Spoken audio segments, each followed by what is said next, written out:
इमली तो आप सब जानते ही होंगे, तो इमली तला इस मंदिर का नाम है। ये 5500 वर्ष प्राचीन है वृक्ष का दर्शन जो आप कर रहे हैं, जिसको टीन शेड से कवर करके रखा है। ये भगवान के श्री प्रियालाल के समय का ही ये वृक्ष का दर्शन है। तो वो टहनी को काटने का आदेश दे दिया राजा ने। तो जब उस टहनी को काटा गया तो 3 दिन 3 रात इसी टहनी में से रक्त निकला। तो ये कोई साधारण वृक्ष नहीं है कि किस प्रकार जब श्री प्रिया जी का पांव पकी हुई इमली के ऊपर में गया तो प्रिया जी का देखिए यहाँ महावर बिगड़ गया है। इसी इमली के पेड़ के नीचे श्री राधा रानी जी का महाभिषेक हुआ है।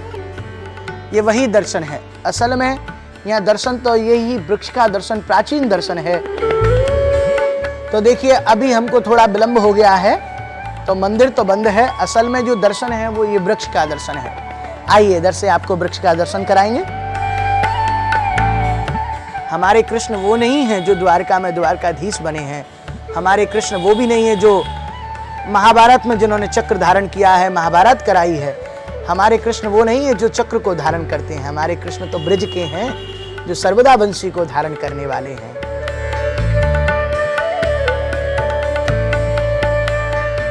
राधे राधे मित्रों, मैं हूं माधव। तो मित्रों क्या आपको पता है कि ब्रज में कभी भी कोई इमली का पेड़ फलता फूलता नहीं है। जी हाँ, ब्रज में इमली कभी भी नहीं होती। तो उसके पीछे का रीज़न ये है कि ब्रज में इमली क्यों नहीं होती, क्योंकि इसके पीछे है राधा रानी का अपनी लाडली जी का अभिशाप। उसकी भी संपूर्ण लीला है। एक बार हुआ कुछ ऐसा था कि राधा रानी के श्रृंगार करते समय उनके पैर में इमली चुभ गई। तो उसी दिन राधा रानी के मन से एक अभिशाप हुआ और उसी वजह से आज की डेट में ब्रज में कोई भी इमली का पेड़ फलता फूलता नहीं है। मित्रों, मैं मौजूद हूँ वृंदावन में, और वृंदावन के मैं एक पवित्र स्थान पर मौजूद हूँ। इसका नाम है इमली तला। जी हाँ, ये वही स्थान है। यहाँ पे वही पेड़ मौजूद है। 5500 वर्ष पुराना वही पेड़, वही वृक्ष मौजूद है जिस वृक्ष की इमली राधा रानी के पैर में चुभी थी। तो आप वीडियो में बने रहिए, हम आपको अंदर ले चलेंगे, अंदर उसी वृक्ष के दर्शन कराएंगे और आंसू भैया के थ्रू भी इस संपूर्ण इमली तला स्थान की संपूर्ण जानकारी आपको देंगे। तो चलिए आप हमारे साथ अंदर, हम आपको दर्शन कराते हैं।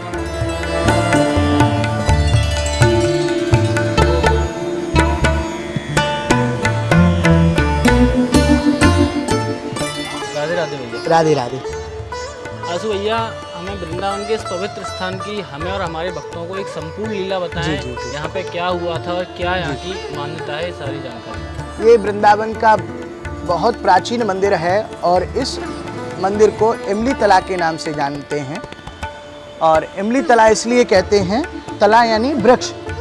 इमली तो आप सब जानते ही होंगे, तो इमली तला इस मंदिर का नाम है। ये 5500 वर्ष प्राचीन है वृक्ष का दर्शन जो आप कर रहे हैं, जिसको टीन शेड से कवर करके रखा है। ये भगवान के श्री प्रियालाल के समय का ही ये वृक्ष का दर्शन है। पहले पूरा वृंदावन जो है जंगल हुआ करता था। जैसा कि आपको मैंने कई सारी वीडियो में बताया है, वृंदा नाम तुलसी, वन नाम जंगल। तो यहाँ जो है इमली का एक बहुत सुंदर वृक्ष था भगवान के समय का, प्रिया जी के समय का। तो जब एक बार क्या हुआ, ठाकुर जी श्री प्रिया जी श्रृंगारवट में विराजे हुए हैं। जब प्रिया जी ने और ठाकुर जी ने प्रिया जी का श्रृंगार किया है, तो जैसे हम पाँव में लगाते हैं ना अलता, जिसको कहते हैं, तो ठाकुर जी ने प्रिया जी का जब श्रृंगार किया है सेवा कुंज रास करने के लिए, तो यहाँ पर जब श्री प्रिया जी जा रही हैं यहाँ से, तो एक पकी हुई इमली श्री प्रिया जी के पाँव के नीचे आ जाती है। तो वो प्रिया जी के पाँव के नीचे आने से श्री प्रिया जी का जो अलता है, महावर है, वो बिगड़ जाता है। तो बिगड़ने से श्री प्रिया जी के अभिश्राप से श्री प्रिया जी का मन दुखी हो जाता है। क्षणिक लीला में है। और देखिए हम सब लोग या दर्शनार्थी लोग यहाँ चप्पल जूते पहन करके घूम रहे हैं सभी ब्रज में, ब्रज मंडल वृंदावन में। ठाकुर जी ने जब तक यहाँ ठाकुर जी रहे कभी खड़ाऊ नहीं पहने। ब्रज की रज में ऐसे ही नंगे पांव डोले हैं। श्री प्रिया जी लाल जी ने यहाँ ऐसे ही विचरण किया है, जैसे हम और आप यहाँ पैदल चल रहे हैं। एक समय हुआ करता था वृंदावन, तो ठाकुर जी प्रिया जी यहीं ऐसे चल करके जाया करते थे, ब्रज की रज को स्पर्श करते हुए। तो श्री प्रिया जी के अभिश्राप से ऐसा कहा जाता है। तो संपूर्ण ब्रज में यहाँ आज भी इमली नहीं पकती है। श्री प्रिया जी ने ऐसा अभिश्राप दे दिया तो यहाँ बाजू में एक टीकमगढ़ के राजा रहते थे, उनका महल था। तो ये जो है बहुत प्राचीन समय का जो वृक्ष था, वृक्ष की एक जो लता, एक टहनी, वो उस महल में प्रवेश कर रही थी। प्रवेश करने पर जो टीकमगढ़ के राजा हैं, राजा बीर हम्बीर, ये देखिए इनका नाम लिखा हुआ है, राजा बीर हम्बीर, तो वो टहनी को काटने का आदेश दे दिया राजा ने। तो जब उस टहनी को काटा गया तो 3 दिन 3 रात इसी टहनी में से रक्त निकला। तो ये कोई साधारण वृक्ष नहीं है, इसी के नीचे बैठ करके श्री चैतन्य महाप्रभु जी ने भजन किया है। आप दर्शन करेंगे महाप्रभु जी का जो भजन स्थली है, यहीं से श्री यमुना जी का दर्शन करते थे और श्री चैतन्य महाप्रभु जी ने यहीं इस वृक्ष के नीचे बैठ करके भजन किया है। ये श्री चैतन्य महाप्रभु जी की भजन स्थली है अभी। तो देखिए लीला कितनी सुंदर है, इसमें आपको दिखाते हैं कि किस प्रकार जब श्री प्रिया जी का पांव पकी हुई इमली के ऊपर में गया तो प्रिया जी का देखिए यहाँ महावर बिगड़ गया है। जब महावर बिगड़ गया तो सखी जो सहचरी बैठी हुई हैं तो उनको वो ठीक कर रही हैं। श्री प्रिया जी मन से जो है थोड़ी उदास हैं, कहेंगे मान लीला में है कि बोले बताओ अभी ठाकुर जी ने महावर लगाया इतना सुंदर और यह इमली की वजह से मेरा महावर मिट गया। तो प्रिया जी के अभिश्राप से पूरे संपूर्ण ब्रज में अब इमली नहीं पकती है। यही कारण है, आप कभी आएंगे ब्रज में तो दर्शन तो करेंगे, खूब सारे इमली के वृक्ष हैं लेकिन कोई भी इमली पकती नहीं है यहाँ पर, ऐसी लीला है। और देखिए ये कितना सुंदर दृश्य है कि श्री प्रिया जी मान सरोवर में अपने अश्रुओं से श्री प्रिया जी ने एक सरोवर का प्राकट्य किया। जब ठाकुर जी जो है रास में जब गोपेश्वर भगवान शंकर गोपी रूप धारण करके आए हैं तो ठाकुर जी ने कहा पधारो गोपेश्वर, क्योंकि सखी सहचरियां तो उनको पहचान ना सकी। जब सखियों ने मना कर दिया दर्शन से कि बोले आप अंदर नहीं जा सकते हैं, पुरुष नहीं जा सकते हैं, यहाँ सिर्फ गोपी स्वरूप जा सकते हैं। तो ऐसा कहने पर भगवान शंकर क्षणिक उदास हो गए, बोले मैं तो कैलाश से दर्शन करने के लिए आया हूँ। तो गोपियों ने सखियों ने कहा कि बोले आप यमुना जी जाओ, यमुना जी आप पर कृपा करेंगी तो दर्शन होंगे। तो श्री यमुना जी ने ही भगवान शंकर को गोपी रूप धराया, सखी रूप धराया। तब जब गोपियां नहीं पहचान पाई तो जब वो शंकर भगवान रास में प्रवेश कर गए तो ठाकुर जी ने देखा तो कहा बोले पधारो गोपेश्वर। तो इसी बात से श्री प्रिया जी मान कर लेती हैं, बोले हे ठाकुर जी आपने हमें तो कभी गोपेश्वर नहीं कहा, ये नई सखी आज पहले दिन आई है, आपने याई को क्यों गोपेश्वर कही। यही बात है, श्री प्रिया जी मान सरोवर में बैठ जाती हैं, अपने यहाँ ब्रज में मान सरोवर है, वहीं से अपने अश्रुओं से सरोवर का प्राकट्य किया। और इसी इमली के पेड़ के नीचे श्री राधा रानी जी का महाभिषेक हुआ है। ये वही दर्शन है। असल में यहाँ दर्शन तो यही वृक्ष का दर्शन प्राचीन दर्शन है। तो जब कभी आप वृंदावन आएंगे तो आपको अवश्य ही यहाँ दर्शन करने के लिए आना चाहिए। कितना सुंदर ये मंदिर को बना करके रखा है और कैसे उस वृक्ष को आज तक बचा करके रखा है कि वृक्ष कैसे भी नष्ट ना हो। तो जब कभी आप वृंदावन आएंगे आपको यहाँ दर्शन करना चाहिए। देखिए सखी सहचरी जो है श्री प्रिया जी का महाभिषेक कर रही इसी वृक्ष के नीचे बैठ करके। आया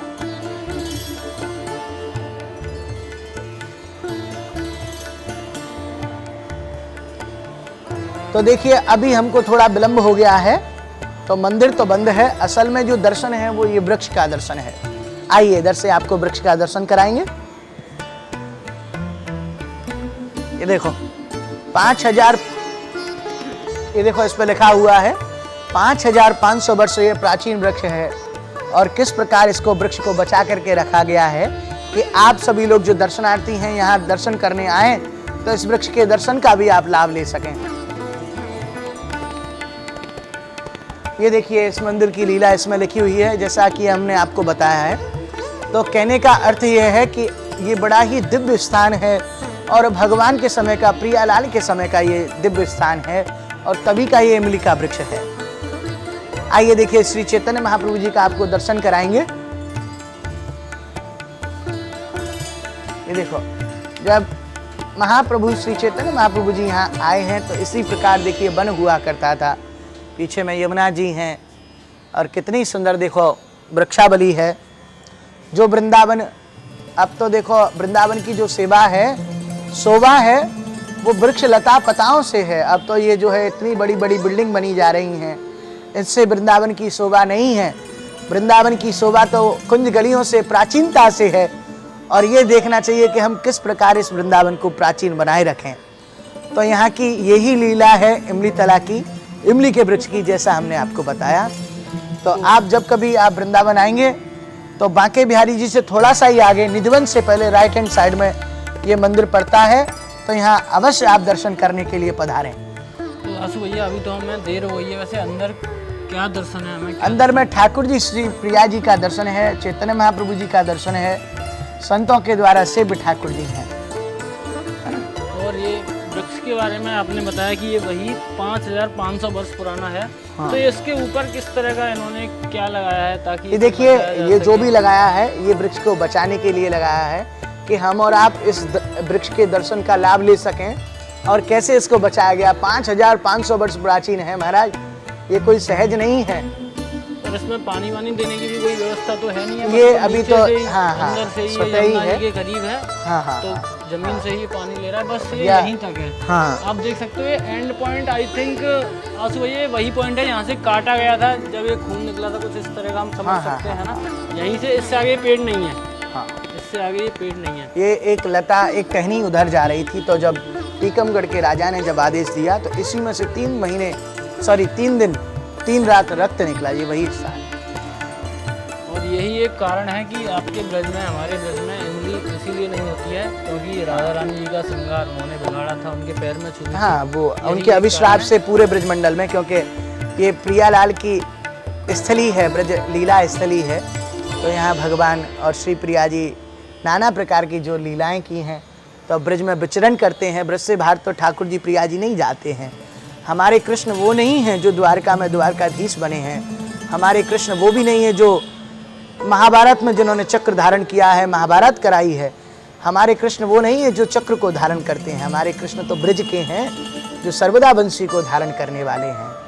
ऐसी लीला है। और आंसू भैया, ब्रजवासी, एक बार हम चाहेंगे कि अपने भक्तों को इसी वीडियो में यमुना जी के भी दर्शन कराएं। हाँ, सामने में देखिए यमुना जी का दर्शन है, बड़ा ही सुंदर, आप यहीं से कर सकते हैं। तो चैतन्य महाप्रभु जी इसी वृक्ष के नीचे बैठ कर के भजन किया करते थे, यहाँ उनका सुंदर दर्शन है। और सामने में ही जो है सुंदर श्री यमुना जी का दर्शन है। आप देखेंगे अभी लता जी की वजह से नहीं दर्शन हो रहे हैं, सामने में यहाँ से देखा जा सकता है।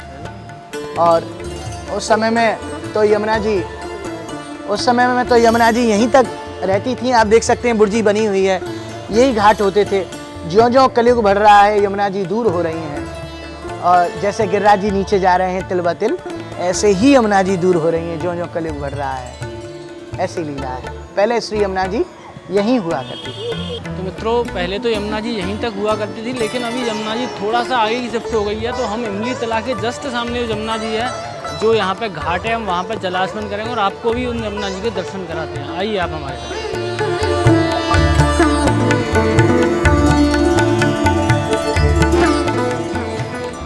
तो आंसू, ये जो इमली तला के सामने वाला घाट है, क्या इसका कोई नाम है इस घाट का? जैसे कि आगे चीर घाट है, कालीदा घाट है। हाँ, ये राणापद घाट भी इसको कहते हैं।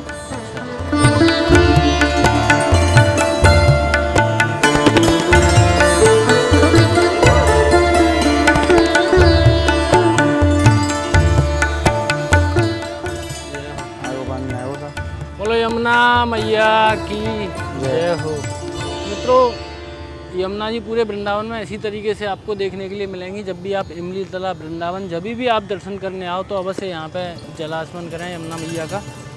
जय हो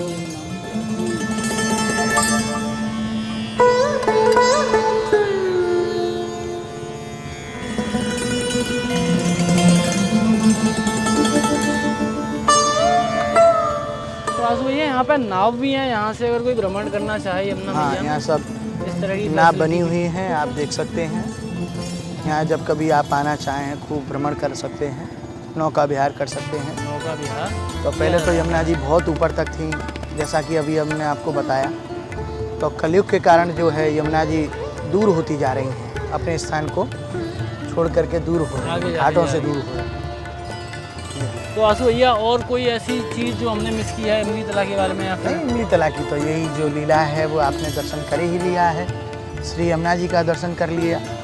श्री यमुना जी की कृपा से ही भगवान की भक्ति होती है, क्योंकि जब भगवान श्री कृष्ण जी को वहाँ से गोकुल ले जा रहे थे मथुरा से, तो सबसे पहले जो चरण छुए हैं वो श्री यमुना जी ने ही भगवान के चरण छुए हैं। श्री यमुना जी से पहले किसी ने भी उनके चरणों को नहीं छुआ है, चरणों का स्पर्श नहीं किया है। तो ये वो यमुना जी का दर्शन है। यमुना जी कृपा होने से ही भगवान की भक्ति होती है, भगवान के दर्शन का लाभ होता है। तो मित्रों यही है आज के वीडियो में, इमली तला के आपने दर्शन किए, यमुना घाट के, यमुना मैया के दर्शन किए। उम्मीद करते हैं आपको हमारा वीडियो पसंद आया होगा। अगर पसंद आया है तो लाइक और शेयर अवश्य करें, और ऐसे ही वीडियोस के लिए हमारे YouTube चैनल को सब्सक्राइब करें। और अगर आपका कभी भी वृंदावन भ्रमण हो तो आप हमारे आंसू भैया से कांटेक्ट कर सकते हो। आंसू भैया, आप अपने वृंदावन गाइड के बारे में आप? हाँ, तो जब कभी आप वृंदावन दर्शन करना चाहते हैं, ब्रज दर्शन करना चाहते हैं, तो हमारी वेबसाइट है vrindavanguide.com, और नंबर आपको डिस्क्रिप्शन में यहाँ मिल जाएगा। तो जब कभी आप हमारे साथ दर्शन करना चाहते हैं तो आप हमें बता सकते हैं फ़ोन करके, फिर हम आपको सभी जगह दर्शन करा देंगे। राधे राधे। राधे राधे।